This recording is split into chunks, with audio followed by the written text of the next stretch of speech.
En fait, c'est une grande miniature, un peu plus grande, pour la prévisualisation du template quand on clique dessus dans l'administration. Ça, c'est pour Joomla 1.6. C'est une des grandes nouveautés de Joomla 1.6. Et l'élimination des sections. Voilà. Donc après, vous avez Favicon ICO, c'est le favicon qui identifie votre site, qui le fait, qu'il fait sortir du lot parmi la masse de sites internet. C'est ce qui différencie votre site et c'est ce qui le fait reconnaître aussi. Donc, il y a un outil pour, par exemple, vous pouvez créer une petite icône avec Photoshop, avec un logiciel d'image. Mais avec Converticon, c'est un outil pour transformer votre création en icône utilisable en haut à gauche. Oui, je me souviens plus de l'adresse, mais il y a un outil. Donc les deux dossiers, dossier CSS, ils contiennent tous les fichiers CSS utiles pour le template. Et donc ces fichiers sont appelés à partir du fichier index.php. Et il se déclare avec cette ligne de code, link rel, style sheet, donc feuille de style, href, donc ça c'est le chemin, php echo this, ça c'est donc l'URL de votre site. C'est un chemin dynamique, ouais. Vous avez juste à changer, donc ça c'est commun à votre site, ça c'est l'URL de votre site. Elle se déclare comme ça en PHP. Ensuite, vous avez template, ça c'est PHP echo this template, c'est ce propre template, c'est le template sur lequel vous êtes en train de travailler. Donc CSS, le dossier CSS et template.css, donc c'est le fichier CSS concerné que vous voulez charger. Et le dossier image, donc logiquement, il contient toutes les images de votre site que vous avez au préalable préparées, soit avec Photoshop, soit avec GIMP, soit avec l'outil que vous voulez. Et il existe donc une technique qui s'appelle le layout override, qui consiste à prendre certains fichiers du noyau de Joomla, comme par exemple pour le module login, si vous voulez redessiner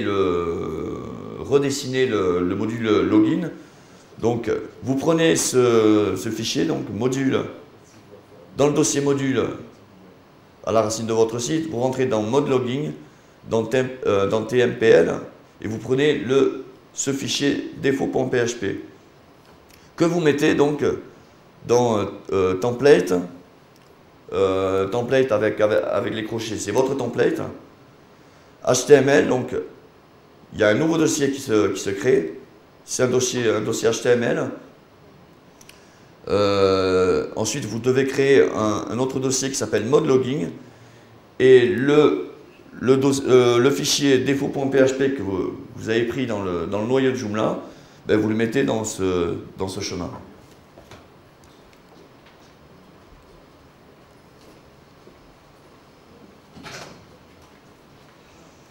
Et il suffit de le modifier si vous voulez redessiner par exemple le module login, ou ça peut être le module d'identification, ou ça peut être ce que vous voulez, quoi.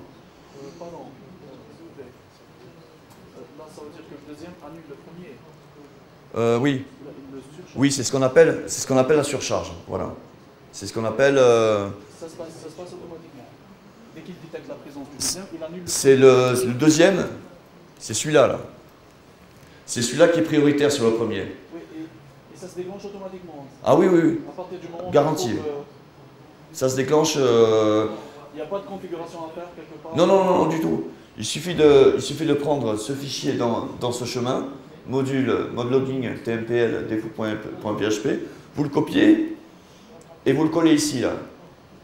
faites des modifications à partir d'ici.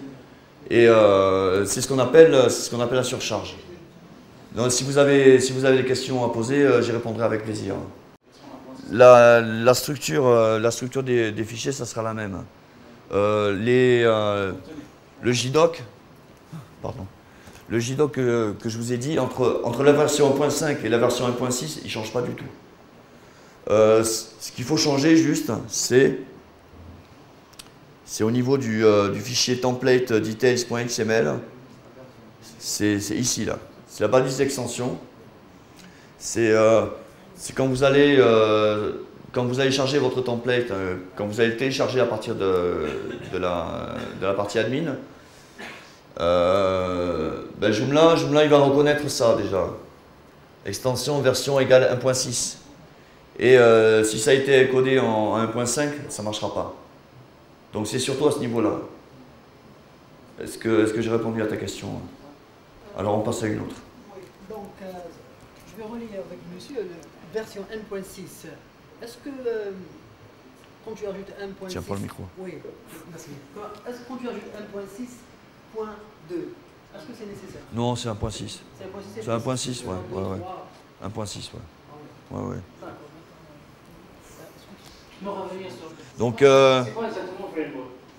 un framework, c'est un cadre. Non, je veux dire pour le sujet de ton template. Pour le sujet du template, j'avais dit que pour la création d'un template, vous avez le choix.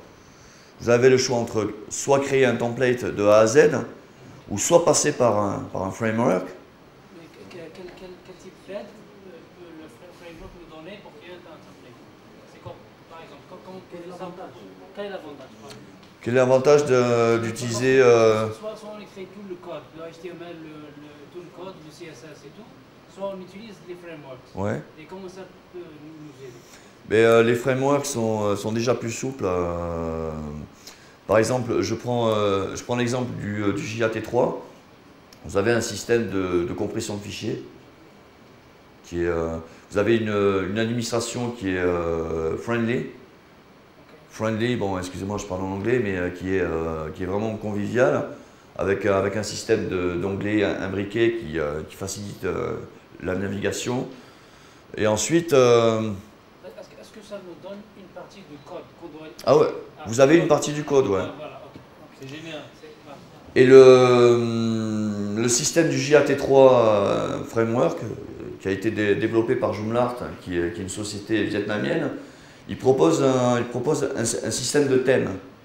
C'est-à-dire que vous pouvez créer vos propres thèmes de couleurs. Ah, ok. Ah, d'accord. Voilà. Donc,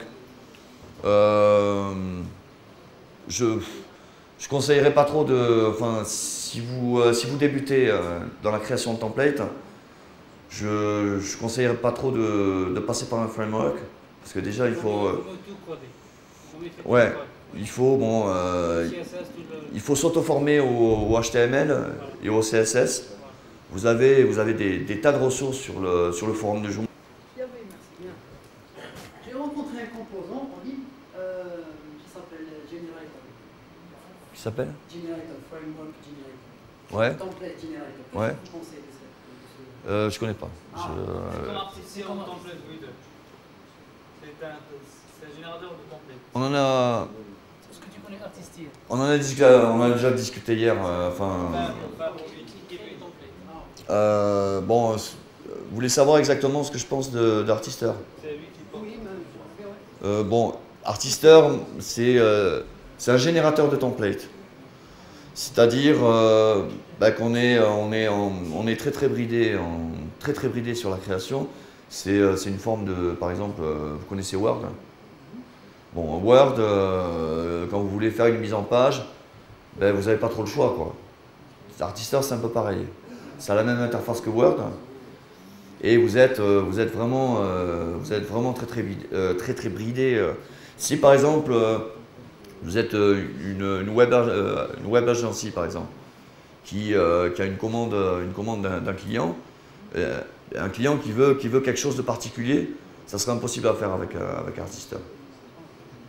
Il vaut mieux créer son template, il vaut mieux apprendre à créer son template de toutes pièces.